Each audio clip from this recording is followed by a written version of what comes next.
Wa qala rabbukum ud'uni astajib lakum. Allah memerintahkan kalian untuk berdoa kepadaku, kata Allah, aku akan ijabah. Berarti kalau kita doa, berarti itu kan perintah. Ud'uni, perintah. Allah mengajak kita, memerintahkan kita berdoa. Dan Allah juga menjanjikan, astajib lakum, aku akan ijabah. Saya mengambil kesimpulan dari ayat ini, dan ada ayat yang lain. Saya suka berdoa seperti ini. Ya Allah, aku berdoa memohon kepadamu sesuai perintahmu. Sesuai perintahmu. Karena yang memerintahkan kita doa siapa? Allah. Ya Allah, aku berdoa memohon kepadamu atas perintahmu. Ya Allah, aku mohon diijabah sesuai janjianmu. Bisa enggak hafal doa ini? Nah, ini doa saya ini. Bisa? Itu kalau bahasa Arab namanya ta'wilul Quran.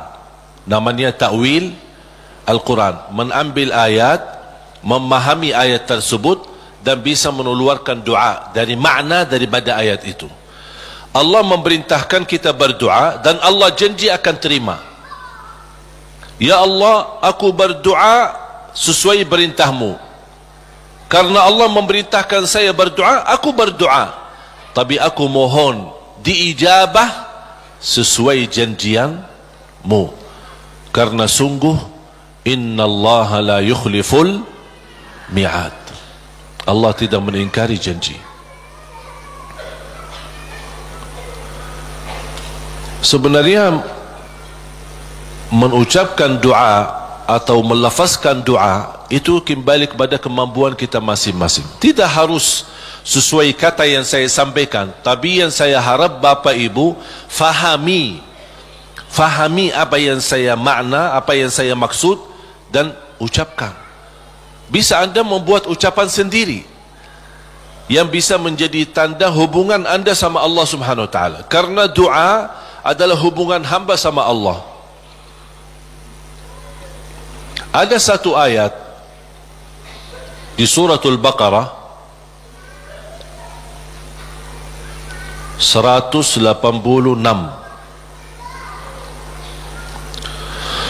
A'udzu billahi minasy syaithanir rajim. Wa idza sa'alaka 'ibadi 'anni fa inni qarib. فإني قريب أجيب دعوة الداع إذا دعان فليستجيبوا لي وليؤمنوا بي لعلهم يرشدون.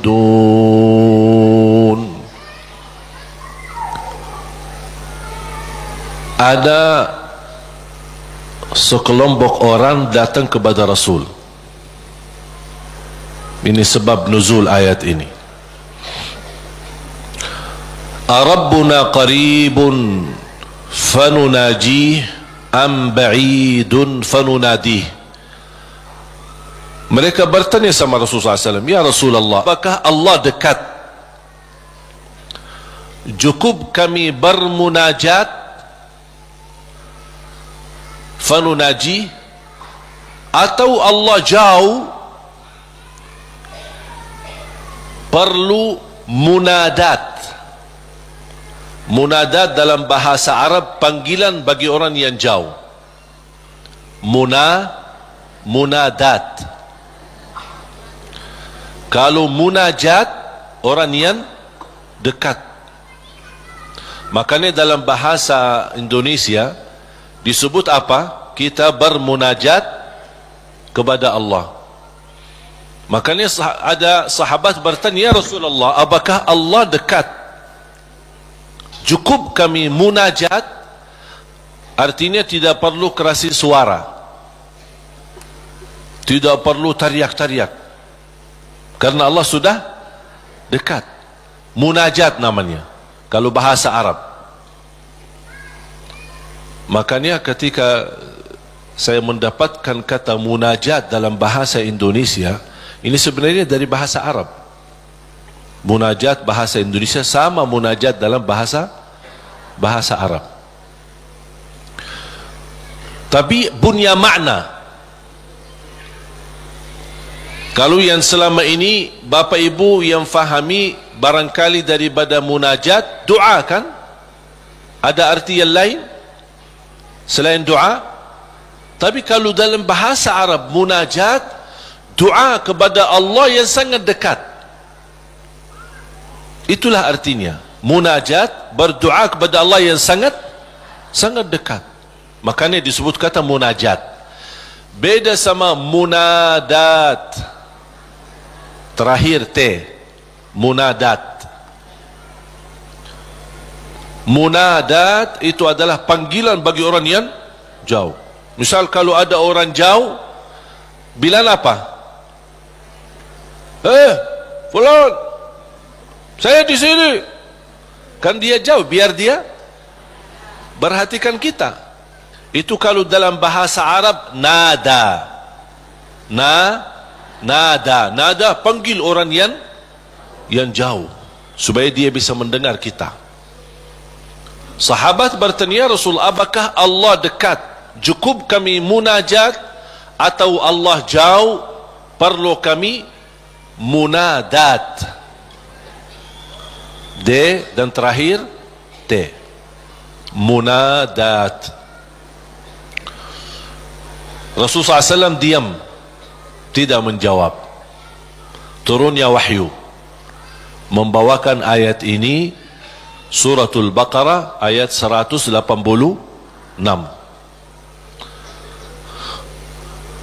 Kata Allah Subhanahu wa taala kepada Nabi Muhammad, kalau ada yang bertanya apakah aku dekat, wa idza sa'alaka ibadi anni, atau jauh, jawablah, fa inni qarib, aku sangat dekat.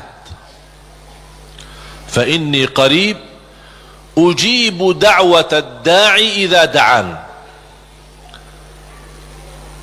Menijabah doa orang yang berdoa. Ini jaminan.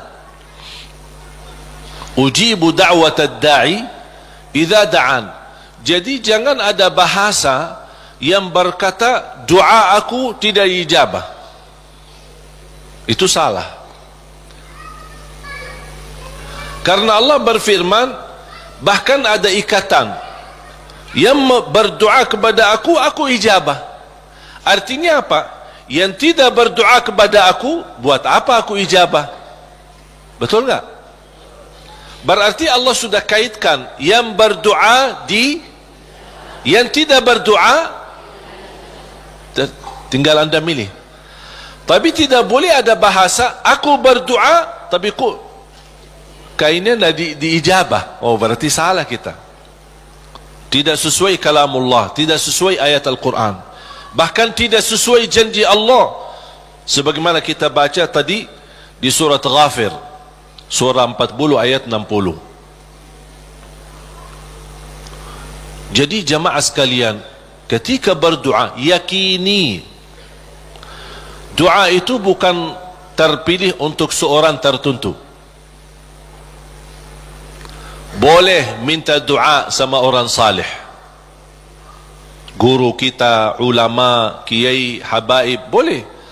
Ketika kita berkesempatan jumpa mereka, tolong doain, semoga lancar, boleh. Tapi kalau udah ketemu, dah mau berdoa, mau enggak? Ya harus mau. Masa tunggu-tunggu orang-orang yang salih datang baru kita minta? Atau kita capek cari ke sana kemari? Kalau kita kebetulan di tempat yang tidak ada orang salih, bagaimana? Masa tidak mau berdoa? Kalau tidak mau berdoa, itu justru tanda orang sombong. Berdoa dengan keyakinan Allah pasti ijabah. Jangan ada sedikit keraguan, apakah mau enggak Allah terima doa saya? Fantas gak saya diterima doa? Perbuatan perilaku saya seperti ini. Jangankan doa kita, kira-kira siapa yang lebih jahat, kita atau setan? Hah? Oh, jawab dong.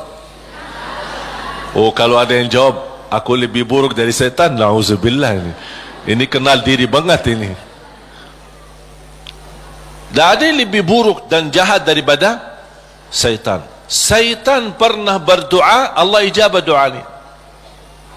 Apalagi kita. Syaitan yang sudah namanya seburuk makhluk, yang sudah terancam di masuk neraka, yang sudah berupaya untuk mengajak manusia masuk neraka, pernah berdoa. Tahu enggak doanya apa? Ketika dia menolak perintah Allah bersujud kepada Nabi Adam, Allah usir dia dari rahmannya, dan Allah subhanahu wa ta'ala ancam dia masuk neraka. Apa permintaannya? Dia minta satu, kalau memang seperti ini, ya Allah, mohon panjangkan umur saya sampai hari kiamat. Satu-satunya makhluk yang umurnya panjang sampai hari kiamat itu syaitan. Masih hidup. Sampai akan datang satu saat, itu menjadi salah satu ciri hari kiamat. Di akhir zaman, sudah di ujung dunia, Allah kirimkan sebuah angin. Setiap manusia beriman mencium angin itu, dihirup angin itu, akan langsung mati. Yang hanya tersisa di muka bumi, yang tidak ada orang mengucapkan la ilaha illallah. Habis. Dan mereka sendiri yang nanti yang menjadi seburuk-buruk manusia di muka bumi, yang tidak ada sedikit pun beriman kepada Allah subhanahu wa ta'ala. Dan mereka yang akan menghadapi proses kejadiannya hari kiamat, sampai mereka mati semua total, baru Allah subhanahu wa ta'ala memerintahkan malaikat Israfil untuk meniup, dan kemudian keluar suara yang kencang, dan dihidupkan semua manusia kembali, yang baik, yang buruk, yang salih, yang talih, yang beriman, yang tidak beriman, semua akan dihidupkan kembali sama-sama. Jadi syaitan diijabah doanya. Kira-kira mana yang lebih fantas diijabah doa, syaitan atau kita? Kita sujud karena Allah, ibadah karena Allah, cukup di hati memiliki iman kepada Allah, itu sudah cukup menjadi bukti diijabah doa kita. Apalagi kalau disertai dengan berbuat kebaikan yang lain. Jangan ada yang membuat kita putus asa. Salat kita jarang, atau banyak lambat salat, atau ketiduran salat. Yang namanya manusia, bertaubatlah. Taubat. Suka ketiduran salat subuh, insya-Allah ada satu saat taubat, insya-Allah bangun salat subuh. Jangan menjadikan dosa membuat kita putus asa dari segala hal. Semuanya berdosa, bahkan harus berdosa. Tak ada manusia yang tidak berdosa. Sampai Rasulullah SAW bersabda, bukan kata saya, tapi itu bersabda Rasulullah SAW, kullu ibnu Adam khata', semua keturunan Adam bersalah, berdosa. Wa khairul khatta'in at-tawwabun, tapi yang baik atau yang terbaik di antara yang bersalah, yang suka bertaubat. Siapa yang makhluk yang tidak berdosa? Tahu enggak? Malaika. Malaika satu-satunya makhluk yang tidak boleh berdosa. Tidak boleh berdosa, tidak boleh lupa, tidak boleh lelah, tidak boleh capek, dan ibadah seterus-terusnya sampai mati. Mengapa? Karena Allah menciptakan mereka seperti itu. Allah menciptakan malaikat dari cahaya, tugasnya la ya'suna Allah ma amarahum wa yaf'aluna ma yu'marun. Sebagaimana Allah Subhanahu wa taala berfirman di surah At-Tahrim, sifat mereka, karakter malaika adalah mereka tidak pernah berdosa dan bermaksiat terhadap perintah Allah Subhanahu wa taala, dan selalu mereka mengikuti dan melaksanakan perintahnya. Itu malaika. Makanya tidak ada malaikat yang diajak bertaubat, tapi kita manusia harus berdosa. Sebagaimana bersabda Rasulullah SAW, semua keturunan Adam bersalah, berdosa. Yang terbaik di antara mereka adalah yang suka bertaubat. Dosa sengaja, dosa tidak sengaja, dosa kecil, dosa tidak kecil, dosa tulisan. Sekarang karena kita bergaul dengan sosial media, pasti ada kata-kata. Ada dosa yang membawa perasaan, mengikuti perasaan, cinta, ucapkan kata-kata melalui WhatsApp atau bersama teman, melembar kata barangkali awalnya tidak sengaja membuat dia jatuh cinta, besok lama-kelamaan menjadi pacaran. Ini kan awalnya dari dosa ucapan. Ketik namanya, ketik dosa. Diketik dosa itu, ketik, tik, tik, tik, tik. Awalnya enak kan? Awalnya hanya ngobrol kan? Ngobrol biasa. Lama-kelamaan ada ucapan. Berapa ketikan kita yang bertahun-tahun atau berbulan-bulan, berapa banyak yang kita, berapa kata? Coba. Makanya bayangkan jamaah sekalian, karunia dari Allah. Kalau setiap kata yang kita tuliskan ini dosa dan maksiat, Allah hukum kita habis. Sudah habis kita. Berapa ucapan yang kita ucapkan? Apakah anda bisa jamin segala ucapanmu 100% bersih? Tidak bisa. Ada yang anda ucapkan tanpa sengaja membuat orang lain tersinggung, itu dosa. Membuat orang lain sakit hati, apalagi kalau sengaja. Makanya kenapa kita disuruh banyak istighfar? Karena dosa-dosa yang kita lakukan, tanpa kita sadari, mudah-mudahan diampuni Allah Subhanahu wa taala. Makanya salah satu karunia, kata Rasulullah SAW, wassalatu ila salat mukaffirat. Salat dengan salat selanjutnya di antaranya adalah terhapus dosa-dosanya. Dari hari Jumat ke Jumat berikutnya terhapus di antaranya dosa-dosa kita. Dari Ramadan sampai Ramadan yang akan datang terhapus dosa-dosanya di antaranya. Dan ini kan karunia dari Allah. Kalau bukan karunia ampunan dosa-dosa itu, antara salat, antara azan dan iqamah, antara Ramadan sama Ramadan, antara Jumat sama Jumat, aduh, dosa kita bakal banyak sekali. Makanya ada seorang curhat kepada Imam Al-Hasan Al-Basri rahimahullah, aku dulu suka tahajud, tiba-tiba malas tahajud. Apa jawab beliau? Terikat dirimu dengan dosa. Yang membuat kamu berat bangun tahajud dosamu, bukan malas. Ada orang, kok kenapa malas? Bukan malas, tapi ada dosa yang kita lakukan. Barangkali belakangan kita sering membuat hati ibu kita sakit. Ibu mengharapkan sesuatu, tapi kita malah menolak, membuat dia tersinggung. Di saat kita duduk bersama ibu, kita tidak merasa hatinya tersinggung. Kita pergi tidur malam hari, kok udah bangun tahajud. Oh, ternyata dosa kesinggungan hati ibu membuat kita terikat, tidak bisa bangun tahajud. Apalagi dosa yang sengaja kita lakukan. Jadi ketika kita merasa kekurangan ibadah, segera bertaubat dan istighfar.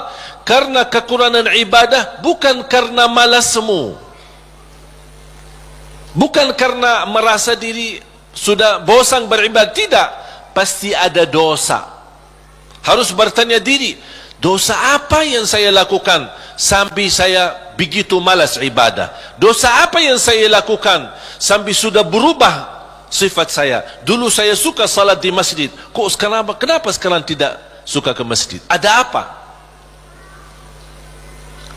Itu saking bahayanya dosa, sangat pengaruh dalam kehidupan kita. Makanya kalau kita terus beristighfar, selalu beristighfar, jangankan kita beristighfar kerana dosa maksiat, beribadah saja kita butuh istighfar. Contoh, habis salat, Assalamualaikum warahmatullahi, Assalamualaikum warahmatullahi, terus Astaghfirullah. Kenapa? Apakah kita berbuat dosa? Apa itu salat dosa? Tidak, salat itu kebaikan. Tapi kenapa kita diminta habis selesai salat beristighfar? Seandainya ada kekurangan dalam salat kita, pasti kurang khusyuk, kurang ikhlas, banyak kekurangan dalam salat kita, ya Allah mohon diampuni dengan istighfar. Maka Rasulullah SAW sebagaimana diceritakan suka beristighfar dalam sehari lebih dari 70 kali. Ada satu riwayat 100 kali beristighfar. Bahkan kata Abdullah bin Umar radhiyallahu anhuma, saya duduk satu majlis sama Rasul, saya suka mendengar bisikan Rasul beristighfar, Rabbighfirli wa tub alayya innaka antat tawwabul ghafur. Rabbighfirli wa tub alayya innaka antat tawwabul ghafur. Ada satu riwayat, Rabbighfirli wa tub alayya innaka antat tawwabur rahim. Dalam satu duduk, sekali duduk 100 kali, kata Abdullah bin Umar, saya mendengar bisikan Rasulullah SAW beristighfar seperti itu. Rabbighfirli wa tub alayya innaka antat tawwabul ghafur. Sudah hafal belum? Coba, Rabbighfirli wa tub alayya innaka antat tawwabul ghafur. Memohon ampun, mohon diijabah dan diterima taubatnya. Allah Subhanahu wa taala Maha penerima taubat dan Maha pengampun. Bapak Ibu jamaah sekalian dimuliakan Allah Subhanahu wa taala. Kembali lagi, semua berdoa. Jangan ada yang ragu-ragu terhadap doanya. Dan ingat, doa kita pasti diijabah walaupun proses melalui 3 hal. Doa pasti diijabah walaupun proses melalui 3 hal. Yang pertama, diijabah doa kita menolak takdir yang buruk, menghilangkan takdir yang buruk. Contoh, kita memohon, ya Allah kasih aku jodoh, tapi jodohnya belum datang. Ternyata dalam takdir, karena kita sering berdoa meminta sesuatu, Allah sudah ijabah, tapi Allah memilih daripada memberi jodoh, ada yang lebih daripada itu. Apa? Ternyata ada takdir yang jauh lebih buruk daripada jodoh yang kita minta. Makanya Allah geserkan takdir buruk itu karena doa kita. Turunnya bala, turun bala dari langit. Bala turun dari langit. Doa naik dari bumi, dari kita. Pas di udara bertemu, bala sama doa berantem. Perkelahi antara doa sama bala. Yang kalah siapa? Bala, dan doa naik. Artinya bala tidak jadi turun. Itu saking kuatnya dan berkahnya doa kita. Berarti doa pasti diijabah. Proses pertama, doa yang kita minta Allah belum ijabah secara langsung, sesuai permintaan, tapi Allah menolak sebuah bala yang kita tidak tahu. Misal, tertulis dalam takdir kita hari ini akan kena kecelakaan motor. Tapi ternyata doa kita tidak pernah bilang, ya Allah selamatkan saya dari kecelakaan motor misalnya. Kita tidak berdoa seperti itu. Tapi karena Allah melihat dalam takdir ada bala yang akan turun hari ini, tapi karena kita suka berdoa, Allah memilih mana yang baik. Allah yang lebih tahu mana yang baik. Apakah ijabah sesuai permintaan atau Allah memberi penggantinya yang lebih baik.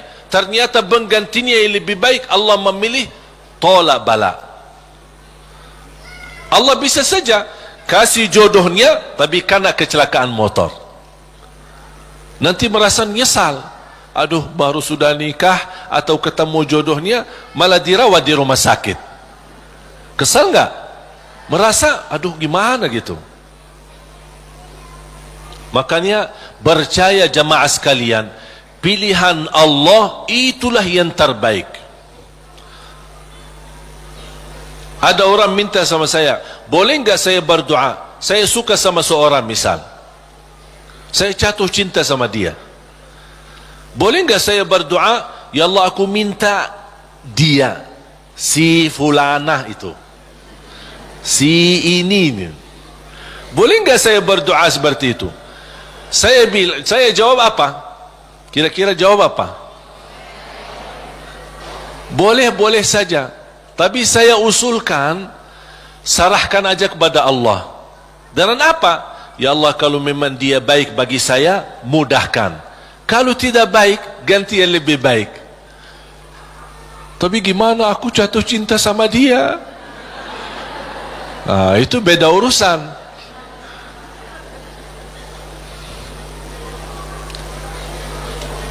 Nanti ada satu cerita, insyaAllah indah, bisa menambah wawasan buat kita. Yang kedua, diijabah doa kita dan diberi oleh Allah Subhanahu wa taala sesuai permintaan. Apakah saat ini atau besok atau bisa lama? Tapi kita percaya pilihan Allah itulah yang terbaik. Yang ketiga, doa yang kita minta atau yang kita selama ini bermunajat, ternyata bala masih terus menimpa kita. Musibah kita terus ketemu. Selesai satu masalah, tambah lagi masalah. Kemudian permintaan yang kita minta juga belum ketemu. Saya minta kerjaan yang bagus, belum ketemu. Saya sudah berusaha melamar kerja sana sini, belum ada. Terus mana doa aku selama ini, mana? Ternyata yang ketiga, jatuh ni yang di ketiga. Yang ketiga apa? Allah simpan doa kita buat di akhirat. Berarti tidak ada yang hilang di sisi Allah. Kalau tidak tertolak bala, tidak diijabah sesuai permintaan, berarti yakini disimpan di akhirat. Sahabat dan orang salih lebih suka doanya selama di dunia disimpan buat akhirat, karena di akhirat bakal lebih butuh bantuan dan pertolongan Allah dan berkat doa kita. Faham? Walaupun sifat manusia ingin melihat secara langsung, minta, ya Allah minta rumah, ada rumah. Minta ini, ada ini. Mohon maaf Bapak Ibu, kalau Allah ijabah atau berikan sesuai permintaan kita, nanti kita berhenti berdoa. Apapun yang kita minta, ya Allah aku minta mobil, dapat mobil. Minta kerjaan, dapat kerjaan. Minta jodoh, dapat jodoh. Minta rumah, dapat rumah. Mau haji, dapat haji. Terus segala yang kita minta dapat. Habis, dah ada minta lagi. Terus Berdoa enggak? Tidak ada berdoa. Tapi kalau Allah belum kasih, kita doa lagi enggak? Doa, minta lagi. Coba kata Umar bin Khattab, ketika anda berdoa jadi seperti anak kecil. Anak kecil kalau dia minta sama ibunya gimana? Nangis enggak? Berhenti nangis sebelum dikasih? Belum kan? Dia nangis sampai begitu dikasih gimana? Berhenti enggak nangisnya? Anda harus seperti itu. Doa, nangis. Ya Allah belum kasih, aku nangis lagi dong. Belum dikasih, nangis lagi. Sampai Allah berkenan kasih. Dan ini sebenarnya bukan tujuannya Allah kasih atau tidak. Tapi ingat, titisan air mata ini yang menangis karena Allah akan selamatkanmu dari siksa neraka Jahannam. Rasulullah SAW bersabda, وَعَيْنٌ بَكَتْ مِنْ خَشْيَةِ اللَّهِ حَرَّمَهَا اللَّهُ عَلَى النَّارِ لَا تَمَسَّهَا النَّارِ. Barang siapa yang menangis karena Allah, akan Allah haramkan jasadnya disuntuh oleh neraka Jahannam. Berarti kita tidak rugi. Tidak ada rugi. Biarpun tidak diijabah, ternyata titisan air mata berharga, bisa menjaminkan kita selamat dari siksa neraka Jahannam. Mau apa lagi? Nangisnya berharga, doanya pasti diijabah, dan cukup dari doa kita sudah membuat ibadah atau membawa sebuah ibadah yang dicintai Allah, karena Allah suka bisikan hamba. Apalagi kalau lama tidak berdoa, Allah merindukan suara doanya kita. Apalagi doa yang tulus dan ikhlas. Makanya kadang-kadang kalau kita tidak diberi doa atau tidak beri permintaan atau tidak beri permohonan kita, terus kita berdoa terus sampai diuji, sampai di macam-macam, sampai kita merasa sudah tertekan, tidak kuat. Kira-kira bisikan doa kita seperti apa nanti? Dalam keadaan doa, dalam keadaan susah atau senang? Menurut saya doa dalam keadaan susah jauh lebih murni daripada doa dalam keadaan senang. Kalau dalam keadaan senang artinya ya biasa-biasa aja, dapat atau tidak dapat. Tapi coba kalau lagi stres, lagi pusing, lagi galau, gimana bisikan doa? Ya Allah, udah nangis duluan. Kata Allah, lama sekali. Makanya itu subhanallah, saya mengambil kesimpulan dari doa, justru doa tanda Allah merindukan suara doa kita. Oleh karena itu jamaah sekalian, jangan berhenti berdoa, terus berdoa. Nabi Yunus alaihi salam ketika tertahan di dalam perutnya ikan berlama-lama di bawah laut, dia tidak pernah berhenti dengan mengucapkan la ilaha illa anta subhanaka inni kuntu minadh zalimin. Kata Imam Ibnul Qayyim rahimahullah, barang siapa yang membaca doa ini dengan sepenuh keyakinan, pasti diijabah oleh Allah hajatnya. Karena Allah habis doa ini, apa kata Allah? Fastajabna lah, kami terima dan menijabah doanya. La ilaha illa anta subhanaka inni kuntu minadh zalimin. Oleh kerana itu kembali lagi, doa kita diijabah atau tidak? Saya bertanya, doa kita diijabah atau tidak? Diijabah. Yakin? Terus berdoa. Dalam keadaan apapun selalu kita berdoa. Apalagi dalam keadaan susah yang kita yakini tidak ada Tuhan yang bantu kita, tidak ada makhluk yang bisa menolong kita, tidak ada sesuatu yang bisa mengangkat segala musibah dan bala yang kita hadapi, hanya Allah subhanahu wa ta'ala. Apalagi dalam sujud, sempatkan dalam sujud, karena Rasulullah SAW bersabda, aqrabu ma yakunu al-abdu ila rabbi wa huwa sajid. Hamba ketika dalam keadaan sujud, posisinya sangat dekat kepada Allah. Makanya di akhir hadis Rasulullah SAW bersabda, fa'akthiru minad du'a, barbanyalah doa. Bisa menikmati doa insyaAllah mulai hari ini. Doa menurut saya sesuatu hubungan yang sangat indah sama Allah. Apalagi kalau bisa berdoa dengan cara curhat. Bisa enggak curhat sama Allah? Kalau lagi galau suka curhat enggak? Sering saya terima, Ustaz boleh curhat enggak? Terus saya bilang apa ya? Boleh atau tidak? Saya bertanya, sudah curhat sama Allah belum? Dia bilang belum. Mau sama Ustaz dulu katanya. Ada saja